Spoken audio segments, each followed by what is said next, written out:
हमने शहर को दी एक नई पहचान, हम हैं सिंघानिया बिल्डकॉन।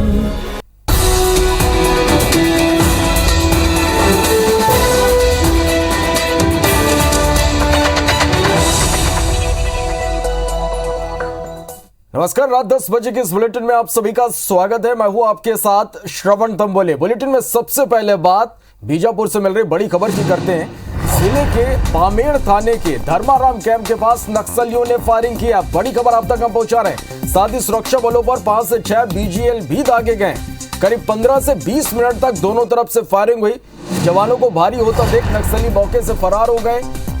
बीजापुर एसपी कमलोचन कश्यप ने मुठभेड़ की पुष्टि की है। वहीं IBC 24 से बातचीत करते हुए एसपी डॉक्टर पंकज शुक्ला ने बताया कि जवान जब कैंप की ओर लौट रहे थे तभी नक्सलियों ने एम्बुश लगाकर फायरिंग की है। साथ ही बीजीएल भी दागे गए। सुरक्षा बलों ने नक्सलियों की फायरिंग का मुंहतोड़ जवाब दिया है, जिसके बाद नक्सली मौके से भाग गए।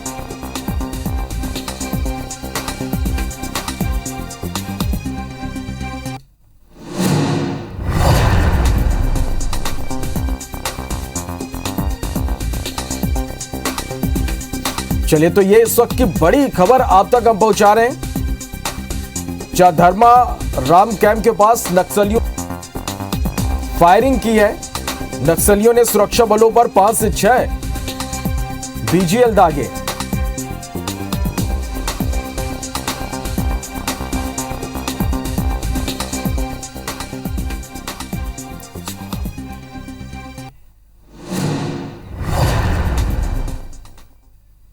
पंकज शुक्ला जी इस वक्त हमारे साथ फोन लाइन पर मौजूद हैं, एसपी हैं। पंकज जी, अभी वहां क्या स्थिति है? देखिए, अभी स्थिति सामान्य है। लगभग 1 घंटा पहले सीआरपीएफ और कोबरा की टीम गश्त सर्चिंग के लिए एरिया में निकली थी। इस दौरान नक्सलियों के साथ उनकी फायरिंग एक्सचेंज ऑफ फायर हुआ है। किसी तरह का कोई नुकसान नहीं है, कोई घायल नहीं है। अभी तो फायरिंग बंद हो चुकी है पूरी तरह से। ये कब हुआ? ये लगभग 1 घंटा पहले। तकरीबन दोनों तरफ से फायरिंग हुई है 15-20 मिनट। क्या कह रहे हैं आप? 15-20 मिनट दोनों से फायरिंग हुई है। नक्सलियों के द्वारा कुछ बीजीएल भी दागे गए थे। इसके अलावा फायरिंग भी हुई है और दोनों की तरफ से एक्सचेंज ऑफ फायर हुआ है। क्या बीजीएल भी दागे जाने की खबर है? हाँ जी। कैंप में नक्सलियों की तरफ से नहीं, पार्टी निकली थी एम्बुश और एरिया डिमोनेशन की कार्रवाई के लिए। इस दौरान हुआ है। कैंप के पास ही हुआ है, एकदम नजदीक ही हुआ है। शुक्ला जी, ये आसपास का इलाका रिहायशी तो नहीं है यहाँ से कुछ दूरी पर? नहीं, वहाँ कोई रिहायशी इलाका नहीं। नदी के किनारे एक कैंप है हमारा, वहाँ से पार्टी निकली हुई थी। सब कुछ अंडर कंट्रोल है? हाँ जी, परिस्थिति सामान्य है। IBC 24 से बातचीत करते हुए इस पूरे घटनाक्रम के बारे में विस्तार से उन्होंने जानकारी दी है। फिलहाल बढ़ते आगे। छत्तीसगढ़ के मुख्यमंत्री भूपेश बघेल आज धमतरी, कांकेर और बलौद जिले के दौरे पर रहे। इस दौरान वे तीनों जिलों में विभिन्न कार्यक्रमों में शामिल हुए और स्थानीय जनप्रतिनिधियों की मांग पर कई सौगातें भी दी। धमतरी जिले के सेमरा गांव में आयोजित दिव्यांगन समाज के 97वें वार्षिक अधिवेशन में मुख्यमंत्री भूपेश बघेल शामिल हुए। उन्होंने दिव्यांगन समाज को मेहनती समाज बताते हुए जमकर तारीफ की और समाज को एकता बनाए रखने को कहा। समाज के लिए मुख्यमंत्री ने भटगांव में 2 एकड़ जमीन और भवन बनाने के लिए 25 लाख रुपए देने का ऐलान किया। साथ ही सेमरा गांव के विकास के लिए 20 लाख रुपए देने की घोषणा की। बालोद जिले के गुंडरदेही में साहू समाज के मां कर्मा महोत्सव कार्यक्रम में भी मुख्यमंत्री भूपेश बघेल शामिल हुए। यहां सामूहिक आदर्श विवाह समारोह के वर वधुओं को उन्होंने आशीर्वाद दिया। साथ ही समाज के भवन के लिए 25 लाख रुपए देने का ऐलान किया। इसके बाद कांकेर जिले के चरामा पहुंचे मुख्यमंत्री भूपेश बघेल ने जिले को 183 करोड़ रुपए के विकास कार्यों की सौगात दी। सीएम राजीव युवा मितान और नारी शक्ति समारोह में शामिल होने के बाद मुख्यमंत्री ने एक सभा को भी संबोधित किया।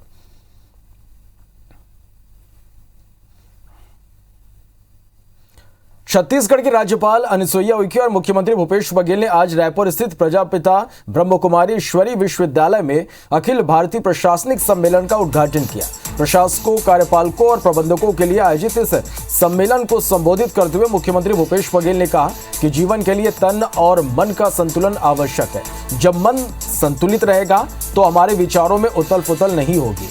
मुख्यमंत्री ने कहा कि आज हम वैश्विक महामारी की दौर से उबरने की कोशिश कर रहे हैं। उन्होंने कहा कि आज के दौर में प्रशासकों और कार्यपालकों के लिए आध्यात्मिक सम्मेलन का आयोजन सराहनीय पहल है।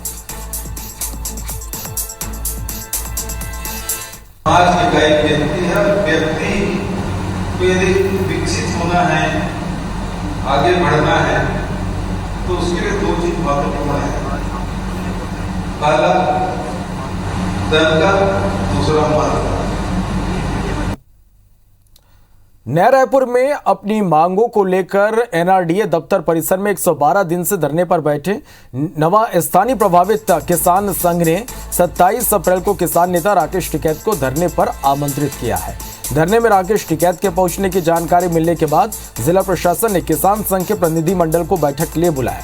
किसान संघ के प्रतिनिधियों के साथ एडीएम ग्रामीण गोपाल वर्मा की करीब 1 घंटे तक चर्चा हुई और बैठक के बाद संघ के संचालक रूपन लाल चंद्राकर ने बताया कि किसान नेता राकेश टिकैत धरने में शामिल होंगे। इस धरने की जानकारी प्रशासन को दे दी गई है। किसान नेता ने फिर से उसी जगह पर धरना जारी रखने की अनुमति मांगी है। एडीएम ने कहा कि किसान नेताओं की अनुमति पर विचार किया जाएगा।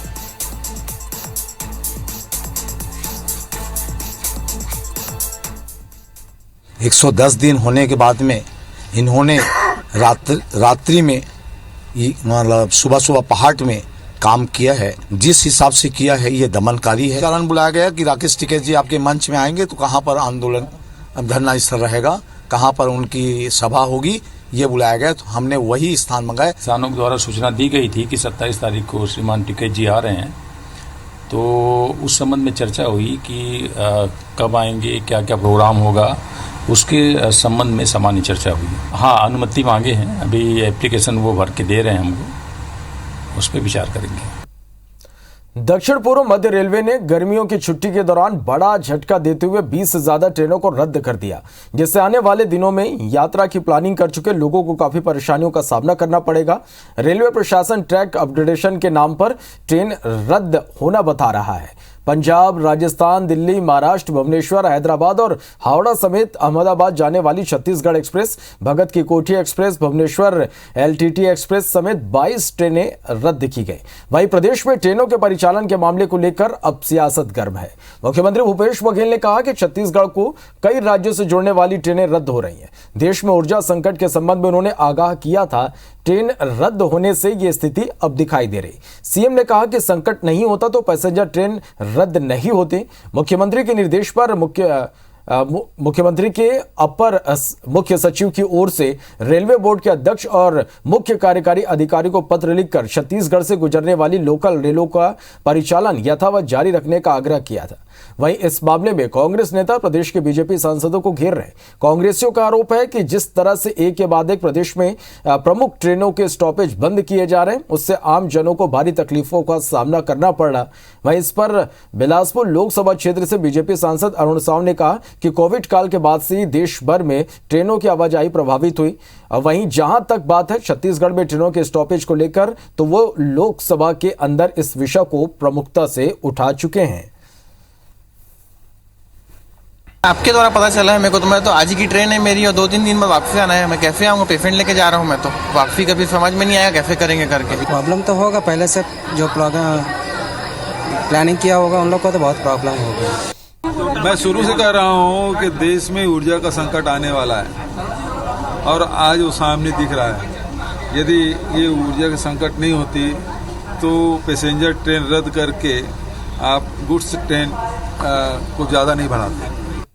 कोरोना के काल के समय से जो रेलवे की व्यवस्था बिगड़ी है, और ये बिगड़ी नहीं है, जानबूझ के इसे बिगाड़ा गया है, क्योंकि आप भी समझ रहे हैं कि उस समय जो रेलवे का जो निजीकरण की जो षड्यंत्र है केंद्र सरकार का, ये उस षड्यंत्र का ही हिस्सा है, जिसके तहत जो है ये ट्रेनों की संचालन व्यवस्था को जो बिगाड़ा गया। केंद्रीय रेल मंत्री से मिलकर, रेलवे बोर्ड के अध्यक्ष से मिलकर उनका ध्यान इस ओर आकर्षित मैंने कराया है और लोकसभा में भी इस मुद्दे को प्रखरता से मैंने सरकार के सामने रखा है। तो इस दिशा में लगातार प्रयास चल रहा है। भोपाल में मेट्रो प्रोजेक्ट को पूरा करने में लोग बाधा बन रहे हैं, जिससे प्रोजेक्ट में देरी हो रही। दरअसल मेट्रो संचालन के लिए जमीन अधिग्रहण में होने वाले भारी खर्च को कम करने के लिए मेट्रोपॉलिटन शहरों में अपनाई जाने वाली TDR पॉलिसी को मध्य प्रदेश में लागू किया गया है। इसके तहत क्षेत्रों को 2 एरिया में बांटा गया है। पहला जनरेटिंग एरिया और दूसरा रिसीविंग एरिया। जनरेटिंग एरिया में सरकार अधिग्रहित जमीन पर निर्माण कार्य कर सकेगी और रिसीविंग एरिया में अधिग्रहित जमीन के बदले संबंधित व्यक्ति या संस्था को फ्लोर एरिया रेशियो यानी FAR दिया जाएगा। इसके लिए सरकार जमीन मालिक को सर्टिफिकेट देगी। इस सर्टिफिकेट को बेचा भी जा सकेगा, लेकिन जटिल नियमों के साथ जागरूकता की कमी के चलते शहरवासियों ने अपनी जमीन मेट्रो प्रोजेक्ट में देने से इनकार कर दिया। इसे लेकर तैयार प्रशासन की रिपोर्ट में बताया गया कि 80% संपत्ति मालिक मुआवजे की मांग कर रहे हैं और TDR नीति से किनारा कर रहे हैं। वहीं अर्बन एक्सपर्ट का कहना है कि सरकार ने तो TDR के लिए जागरूकता अभियान चलाया ही नहीं। उधर अधिकारियों ने साफ कहा कि अंडरग्राउंड मेट्रो के निर्माण की लागत अधिक होती है, ऐसे में अन्य विकल्प पर मंथन किया जा रहा है। मामले पर कांग्रेस ने सरकार पर निशाना साधते हुए कहा कि जमीन के बदले सरकार को मुआवजा ही बांटना चाहिए। TDR के माध्यम से FAR को बेचना और जो ज़मीन अधिग्रहित करेंगे उसका डबल FAR देना, तो उसमें रिसीविंग एरिया और गेनिंग एरिया दोनों ही मार्क होंगे और उसके हिसाब से ये काम होगा। हाँ, इसमें थोड़ा जागरूकता की आवश्यकता है। और TDR हो या कुछ भी करे, लेकिन जिन लोगों की ज़मीनें आ रही हैं उनको पूरा का पूरा मुआवजा पहले मिले और उसको कोई क्षति नहीं होना चाहिए। और TDR के बजाय उसको ज़मीन देना, कहीं ज़मीन एवज में दें। जो DPR है वो मेट्रो के द्वारा बना लिया गया है। इसमें जो हमारे हाई डेंसिटी एरियाज़ हैं जहाँ पे कि ओवरहेड पिलर्स के माध्यम से मेट्रो को ले जाना संभव नहीं है, जहाँ रिक्वायरमेंट इमेंस है, जहाँ हमारे हेविली डेंसली पॉपुलेटेड एरियाज़ हैं, वहाँ हम लोग अंडरग्राउंड मेट्रो के माध्यम से उसको आगे बढ़ाएंगे। राष्ट्रीय पंचायती राज दिवस के अवसर पर सूरजपुर और कबीरधाम जिले को अवार्ड मिले हैं, जिसमें सूरजपुर के जनपद पंचायत और बसदेई ग्राम पंचायत शामिल है। इन अवार्ड जीतने वालों जनपद और ग्राम पंचायत को 25 लाख रुपए की राशि पुरस्कार के रूप में मिली है। तो वहीं जिला पंचायत कबीरधाम और जनपद पंचायत सहसपुर लोहारा की ग्राम पंचायत केजादा को भी चयन राष्ट्रीय पंचायत पुरस्कार के लिए हुआ है। आज राष्ट्रीय पंचायत दिवस के अवसर पर यह पुरस्कार प्रधानमंत्री ने वर्चुअल माध्यम से प्रदान किया। राष्ट्रीय पुरस्कार के रूप में जिला पंचायत कबीरधाम को 50 लाख रुपए और ग्राम पंचायत केजादा को 8 लाख रुपए और प्रशस्ति पत्र प्रदान किए गए। और आगे देखते हैं बिग न्यूज।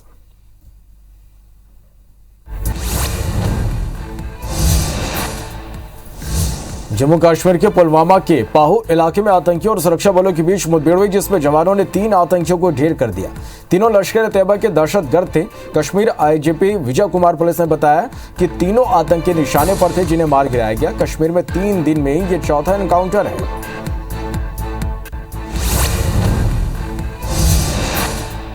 लता मंगेशकर के नाम पर लता दीनानाथ मंगेशकर अवार्ड की शुरुआत की गई। इसका पहला अवार्ड देश के प्रधानमंत्री नरेंद्र मोदी को दिया गया। मास्टर दीनानाथ की 80वीं स्मृति दिवस पर PM नरेंद्र मोदी को मुंबई के षणमुखानंद हॉल में यह मास्टर पुरस्कार दिया गया।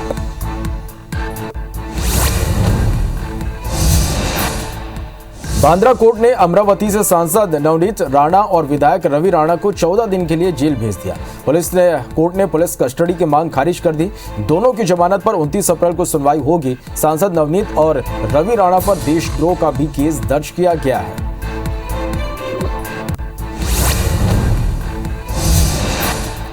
लखीमपुर खीरी हिंसा मामले के मुख्य आरोपी और केंद्रीय गृह राज्य मंत्री अजय मिश्रा के बेटे आशीष ने जिला जेल में सरेंडर कर दिया। सुप्रीम कोर्ट ने पिछले हफ्ते आशीष को 1 हफ्ते में सरेंडर करने का आदेश दिया था। इलाहाबाद हाई कोर्ट ने 10 फरवरी को आशीष मिश्रा को जमानत दी थी। आशीष 15 फरवरी को रिहा हुआ था। भारतीय जनता पार्टी के नेता स्वपन दास गुप्ता और रूपा गांगुली राज्यसभा से रिटायर हुए। रविवार को राज्यसभा सांसद के रूप में उनका कार्यकाल पूरा हो गया। दोनों राज्यसभा के मनोनीत सदस्य थे।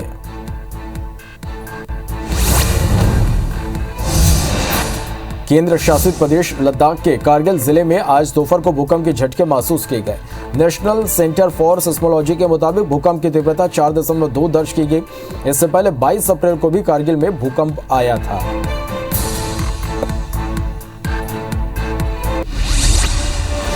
चलिए बढ़ते आगे, खबरों को विस्तार से देखेंगे। छत्तीसगढ़ के कांग्रेस विधायकों के कामकाज का रिपोर्ट कार्ड सामने आया, जिसमें कई विधायकों का परफॉर्मेंस ठीक नहीं है। इसे लेकर सीएम भूपेश ने कहा कि विधायकों को अपने कामकाज को लेकर खुद लगातार समीक्षा और चिंतन करने की जरूरत है। उन्होंने कहा कि अभी समय है, स्थिति को सुधारा जा सकता है। विधायक अपने कार्य और व्यवहार से स्थिति को बदल सकते हैं। उन्होंने कहा कि सर्वे में बहुत सारी जानकारी आई है और फीडबैक के आधार पर कार्रवाई होगी। सर्वे रिपोर्ट को लेकर भाजपा ने कांग्रेस पर तंज कसा।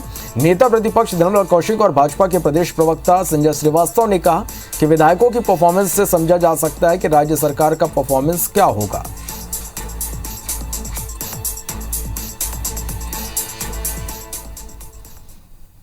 कि लगातार समीक्षा करने की आवश्यकता है और उसमें आत्मावलोकन करने की भी आवश्यकता है और अभी समय है, अपनी स्थिति वो सुधार भी सकते हैं। सर्वे में बहुत सारी जानकारी आई है और फीडबैक जो मिला है उसके हिसाब से आगे कार्रवाई होगी। सरकार के पास सभी 90 विधानसभा के रिपोर्ट आ गए हैं, विधायकों का भी परफॉर्मेंस आ गए। उसके आधार पर कुछ कमियां हैं तो उन कमियों को दूर करने के लिए कहा जाएगा। सर्वे का रिपोर्ट और रिपोर्ट को सीएम ने स्वीकार किया है कि विधायकों की बहुत खराब स्थिति है और इस बात की समीक्षा करने की आवश्यकता है। मुझे लगता है कि जो मुख्यमंत्री जी का जो कार्यक्रम प्रदेश व्यापी जो दौरा बना है, इससे ये बात साबित हो रही है, उसकी पुष्टि भी हो रही है कि विस्फोटक स्थिति बनी हुई है। ग्वालियर में लव जिहाद का एक सनसनीखेज मामला सामने आया। पीड़ित महिला ने थाने में एफआईआर दर्ज कराते हुए आरोप लगाया कि डबरा के रहने वाले आरोपी ने पहले नाम बदलकर दोस्ती की, फिर शादी की, लेकिन एक दिन मौलाना ने बताया कि तुम्हें धर्म बदलकर फिर शादी करनी होगी और मना करने पर 2 देवरों मौलाना और 2 दूसरे आरोपियों ने रेप किया। कमरे में कई दिनों तक बंद रखा। महिला ने सास पर भी जिस्म फरोशी के धंधे में धकेलने की कोशिश का आरोप लगाया। जैसे तैसे मां के पहुंची पीड़िता ने परिवार को आपबीती बताई, जिसके बाद पीड़ित ने परिवार के साथ महिला थाने में एफआईआर दर्ज कराई। पुलिस ने फिलहाल पति और देवर को गिरफ्तार कर लिया है, जबकि 5 आरोपी अब भी फरार हैं, जिनकी तलाश की जा रही है। वहीं एसपी अमित सांघी का कहना है कि मामले में पुलिस ने तत्परता दिखाई, जल्दी फरार आरोपियों को भी पकड़ लिया जाएगा। ये एक युवती ने यहाँ पर आके रिपोर्ट की है कि उसको एक अन्य धर्म के युवक ने अपना पहचान छुपाते हुए उससे शादी की है और फिर उसके साथ उसने और उसके भाइयों ने गलत काम किया है। डबरा पुलिस ने त्वरित कार्रवाई करते हुए इसमें मुख्य आरोपी और एक अन्य आरोपी को गिरफ्तार कर लिया है। और दंतेवाड़ा से हैदराबाद जाने वाली 2 बसों के ड्राइवर और कंडक्टर 15,000 रुपए की लूट की शिकार हुए। दरअसल आज करीब 3:30 बजे दंतेवाड़ा से भद्राचलम जाने के लिए निकली बस नकुलनार ITI भवन के पास पहुंची। यहां अज्ञात लोगों ने सड़क पर पत्थर रख रास्ता जाम कर रखा था। यहां जैसे ही गाड़ी रुकी, अज्ञात लोग कंडक्टर से बस से नीचे उतरने के लिए कहते हैं। जैसे ही कंडक्टर नीचे उतरा, उसके पास रखी रकम करीब 8,000 रुपए आरोपियों ने लूट लिए। इसी दौरान ARMT की ही एक और बस वहां पर पहुंच गई। उस गाड़ी के कंडक्टर को भी उतारकर करीब 7,000 रुपए आरोपियों ने लूट लिए। घटना के बाद ड्राइवर और कंडक्टर ने कुआकोंडा थाने पहुंचकर मामला तो दर्ज करा दिया, मगर पुलिस को यह मामला संदिग्ध नजर आ रहा है। दरअसल लूट के शिकार हुए दोनों गाड़ियों के ड्राइवर कंडक्टर के बयान मैच नहीं हो रहे। कोई आरोपियों की संख्या 5 से 10 बता रहा, तो कोई 15 से 20। फिलहाल पुलिस हर एंगल से इस पूरे मामले की जांच कर रही है।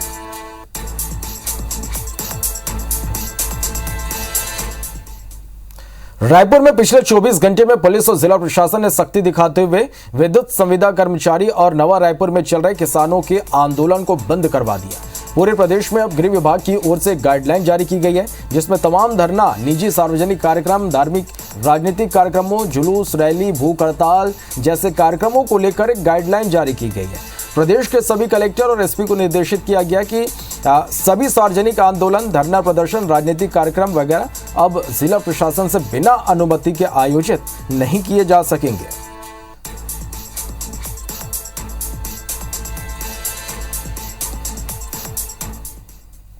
चलिए बढ़ते हैं आगे। इंदौर में ऑटोमोबाइल सेक्टर को बढ़ावा देने के उद्देश्य से मुख्यमंत्री शिवराज सिंह चौहान के निर्देश पर सुपर बाइक और सुपर कार रैली का आयोजन किया गया।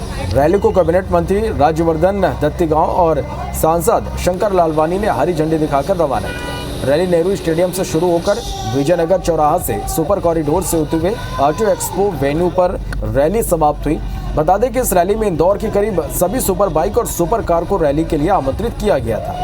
करीब 50 सुपर बाइक्स का रजिस्ट्रेशन और 70 सुपर कार का रजिस्ट्रेशन किया गया था। इस दौरान राज्यवर्धन दत्तीगांव ने बताया कि इस ऑटो एक्सपो का उद्देश्य इंदौर में नई ऑटो इंडस्ट्री को बढ़ावा देना है। इंदौर के पास अत्याधुनिक ऑटो टेस्टिंग ट्रैक उपलब्ध है जो किसी भी गाड़ी की टेस्टिंग के लिए उपयुक्त है। ऐसे में नई इंडस्ट्रीज के लिए यहाँ बेहद अनुकूल माहौल है। एशिया की सबसे बड़ी फैसिलिटी है और विश्व में 5वें नंबर की फैसिलिटी है। प्लेटफॉर्म मध्य प्रदेश प्रोवाइड कर रहा है ऑटो मैन्युफैक्चरर्स के लिए कि वो आए यहाँ पे और निवेश करें और सबको इस अवसर पे इस बात की जानकारी मिले कि हमारे पास यहाँ पे क्या क्या ऑफर करने के लिए। निश्चित तौर पे इससे निवेश को प्रोत्साहन मिलेगा। इंडिया में ही मैन्युफैक्चरिंग करें, ये बहुत ज़रूरी है। निसंदेह इससे सब लोगों को सस्ती गाड़ियाँ भी मिलेंगी और हमारे यहाँ के युवाओं को रोज़गार भी मिलेगा। माननीय मुख्यमंत्री शिवराज सिंह चौहान जी की ऐसी सोच है। हमारे युवा और डायनामिक मंत्री राज्यवर्धन सिंह दत्तीगांव जी ऐसी सोच रखते हैं। ऑटोमोबाइल में पीथमपुर और आसपास के क्षेत्र वैसे ही बहुत एक ऑटोमोबाइल के लिए स्ट्रॉन्ग होल्ड रहा है, लेकिन हम चाहते हैं कि अब जो नए जितने ब्रांड्स आ रहे हैं और जितने इंटरनेशनल स्टैंडर्ड्स की जितनी गाड़ियाँ आ रही हैं उनका एक मैन्युफैक्चरिंग यहाँ पे आए और उनका जो बेस है यहाँ पे बने। पश्चिम मध्य रेलवे के जीएम अनिल कुमार लाहौटी आज इंदौर दौरे पर। रेलवे जीएम ने प्रोजेक्ट निर्माण से जुड़े डिप्टी चीफ इंजीनियर के अलावा पश्चिम रेल मंडल के इंदौर और रतलाम के ब्रांच अधिकारियों के साथ मंडल में चल रहे प्रोजेक्टों की समीक्षा की। समीक्षा के बाद वे काम से संतुष्ट नजर आए। साथ ही इंदौर रेलवे स्टेशन के कायाकल्प प्रोजेक्ट को लेकर उन्होंने कहा कि इंदौर के नाम इस सूची में शामिल हो गया। अब इसका मास्टर प्लान तैयार किया जा रहा और जल्द ही टेंडर की प्रक्रिया होगी। साथ ही जीएम ने बताया कि महू सनावद ब्रॉडगेज लाइन के लिए अलॉटमेंट का सर्वे अब ड्रोन के जरिए किया जाएगा। पुरानी कंपनी सर्वे का काम अधूरा ही छोड़कर चली गई है।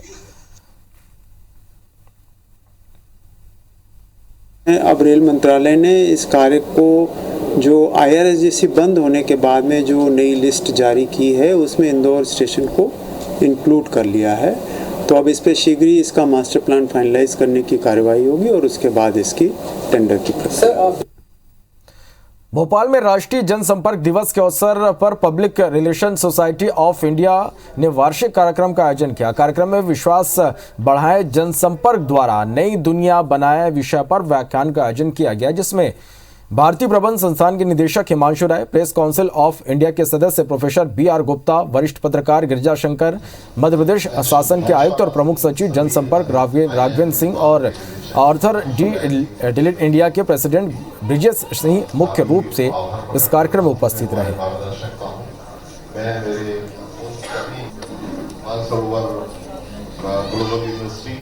विश्वास बढ़ाएं, जनसंपर्क द्वारा नई दुनिया बनाएं, इस विषय पर हमने व्याख्यानमाला आयोजित की थी और इसी कार्यक्रम में जो है हमने 5 जो जनसंपर्क क्षेत्र के महत्वपूर्ण हस्तियां हैं उनको पुरस्कृत भी किया है। अनुभव से भरोसा होता है, क्योंकि अगर विश्वास का अनुभव आप करेंगे तो भरोसा पैदा होता है, उससे क्रेडिबिलिटी पैदा होती है और उससे समाज में आपस में तालमेल, आपस में सद्भाव बढ़ता है और जब सब मिलकर काम करते हैं तो समाज तेजी से आगे बढ़ता है। बस्तर को खेलों का हब बनाने की प्रशासनिक कवायद रंग लाती दिखाई दे रही। जगदलपुर के इंदिरा प्रियदर्शनी स्टेडियम में अंतर्राष्ट्रीय मापदंड के आधार पर तैयार किए गए फुटबॉल मैदान की जांच report federation international football association FIFA ने मांगी है। जल्दी विशेष टीम ने पूरे मैदान की जांच और नापजोक करने के बाद उसकी रिपोर्ट भेजने की तैयारी कर ली। विभाग से मान्यता मिलने पर अंतर्राष्ट्रीय स्तर की प्रतियोगिताएं यहां पर आयोजित की जा सकेंगी।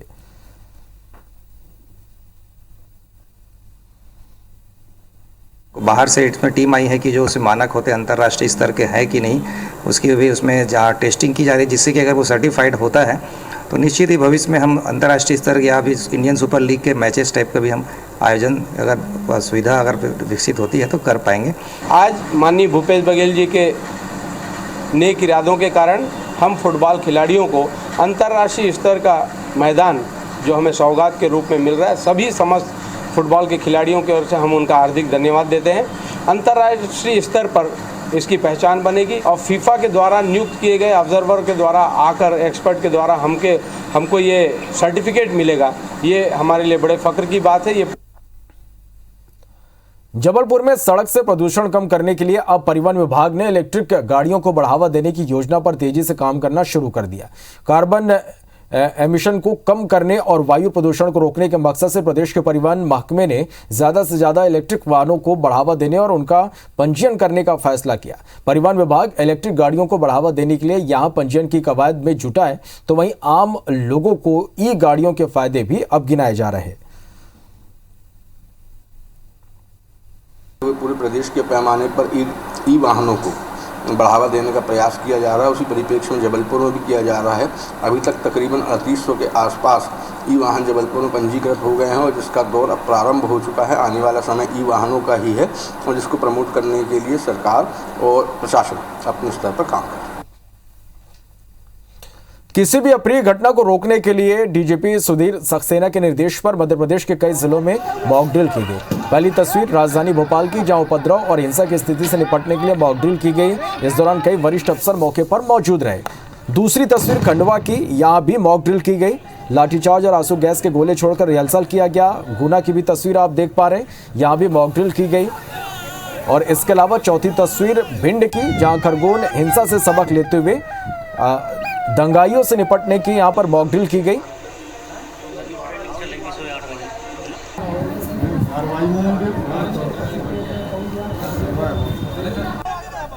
और पांचवी तस्वीर धार की, और यहां भी मॉक ड्रिल की गई।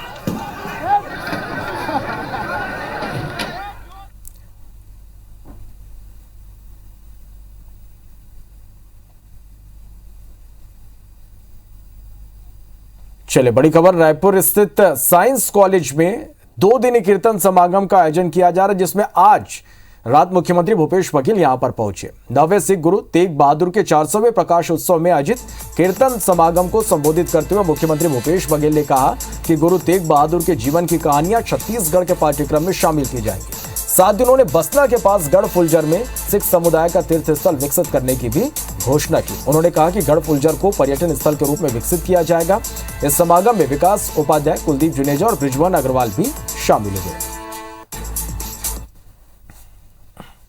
गढ़ फुलजर के बाद जो तीर्थ स्थल के रूप में सिख समाज द्वारा बनाया जा रहा है, इसे हम सब विकसित करेंगे और उनकी जो वीरता है, उनकी योगदान है, उसे हमारे छत्तीसगढ़ के स्कूल के पाठ्यक्रम में भी उसको शामिल करने की घोषणा करता हूं। चलिए, तो इसी के साथ फिलहाल इस बुलेटिन में इतना ही। आगे देखेंगे खबरों का सबसे तेज बुलेटिन 5 बजे।